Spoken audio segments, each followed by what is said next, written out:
mo rántí ọjọ́ abínisáyé.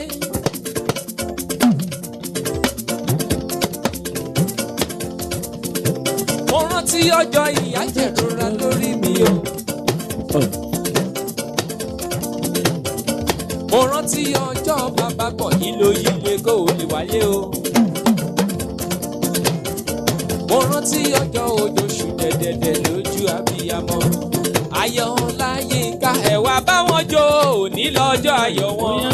ẹ wá bá wọn jó òní lọ́jọ́ ìbí wọn. ẹ wá bá wọn jó òní lọ́jọ́ ayọ̀ wọn. ayọ̀ láyínká ẹ wá bá wọn jó òní lọ́jọ́ ìbí wọn. nítorí pé olúwa mi mo dúpẹ́ o. ẹlẹ́dàá mi mo yìn ọ́.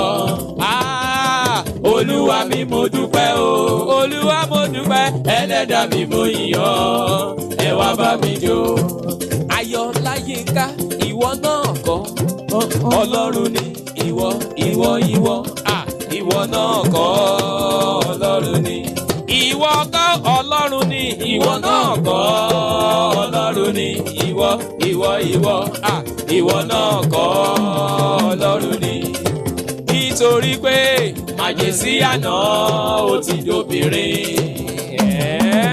ṣẹ̀rọ̀mọdé àná ó ti dàgbàlagbà.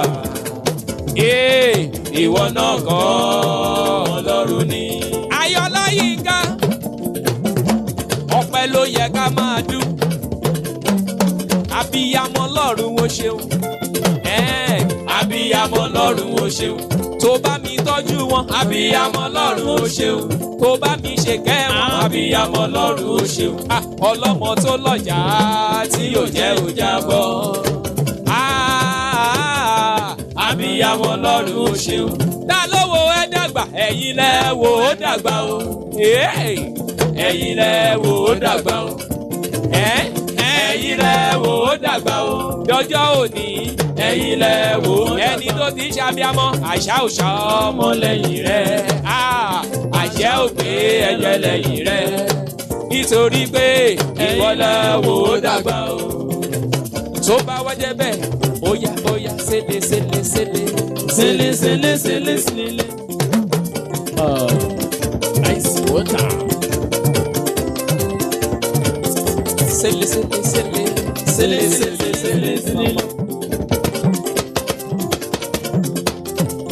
ayọ̀ láyínká ọlọ́jọ́ ìbí ó yá káwọ́ kan sókè kò ní this kind God. I never see your type. láyé mi o this kind God. Blessed be your holy name. ìyókù tún di ijọ́ mẹ́jọ tí a tún máa pàdé lórí àkọ́tún ètò bàbá ètò.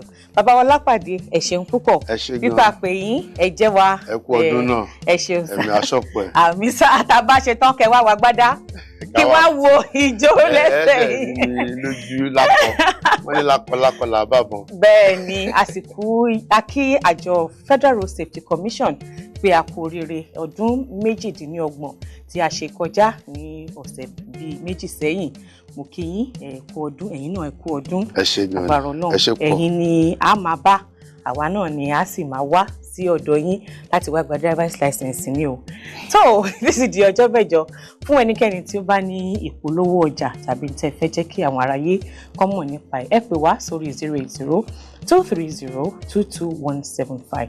adé jésù kò ṣeun púpọ̀ títí di ọjọ́ mẹ́jọ tí a tún máa pàdé ire o.